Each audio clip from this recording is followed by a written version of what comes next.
पंडित जी, इस नवरात्रि को पूर्ण करने के बाद जो हवन की प्रक्रिया है, हवन कब होना है और कितने बजे से कितने बजे का समय उचित होगा? हाँ देखिए, इस वर्ष 2025 में शारदीय नवरात्र का सबसे पहले तो नवरात्रि में हवन जो होता है नवमी तिथि में होता है। अच्छा, अच्छा, जी। नवमी तिथि जिस समय से आरंभ होगा और जिस समय तक रहेगा, केवल उसी समय में यानी नवमी तिथि में ही हवन नवरात्रि का होता है। जी।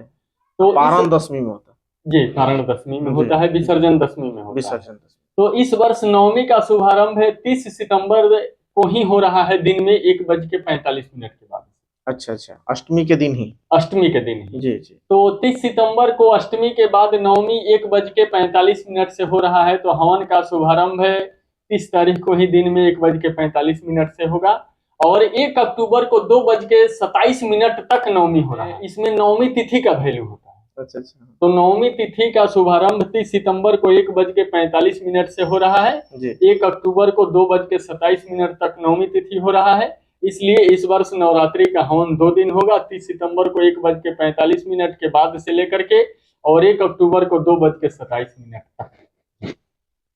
यानी 2 दिन के बीच में जब भी आपको समय मिले, हाँ पंडित जी की हाँ तरफ से आप हाँ हवन हाँ करवा हाँ लीजिए। पंडित जी, माँ जो आ रही हैं, माँ की पूजा तो सब लोग करते हैं। जी। अपने माँ, अपने पिता को लोग छोड़ देते हैं। इस विषय में क्या संदेश है आपका? देखिए, सबसे पहले तो कहा गया है कि आप लोग माता रानी की पूजा करें, खूब श्रद्धा भाव भक्ति के साथ करें, तभी माता रानी आपको संपूर्ण फल देगी।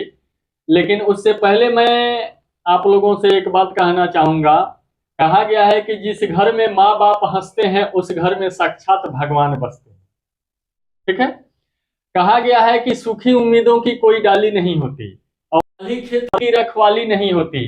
जो झुक जाए एक बार माँ बाप के चरणों में उसकी झोली कभी खाली नहीं होती। ठीक है। आप जैसा कर्म करेंगे भगवान के दरबार में वैसा ही फल मिलेगा, लेकिन माँ बाप एक ऐसा हस्ती है कि आप गलती करके भी आते हैं तो आपको फंसाने का नहीं, बचाने का ही प्रयास करते हैं। ठीक है।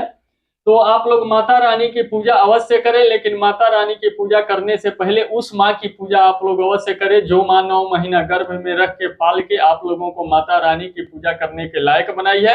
अगर आप लोग केवल अपने माता पिता की पूजा करते हैं तो फिर किसी भगवान देवी देवता की पूजा करने की जरूरत नहीं पड़ेगी। आप लोग माता रानी की पूजा करें, लेकिन उससे पहले अपने माता पिता की पूजा अवश्य करें। जानते हैं क्यों? क्योंकि कहा गया है कि माँ से जन्म तो बाप से पहचान मिला, कदमों में उनकी जन्नत सा जहान मिला। हे प्रभु आपसे क्या मैं मांगू, मुझे माँ बाप के रूप में सबसे बड़ा वरदान सबसे बड़ा बात। जी। तो हमारे साथ थे आचार्य संतोष मिश्रा जी, और नवरात्रि की सारी बातें हम लगभग इसमें कवर कर दिए हैं। आपका कोई भी क्वेश्चन होगा तो आप कमेंट में पूछ सकते हैं। मिलते हैं किसी अन्य खबर में, तब तक के लिए नमस्कार।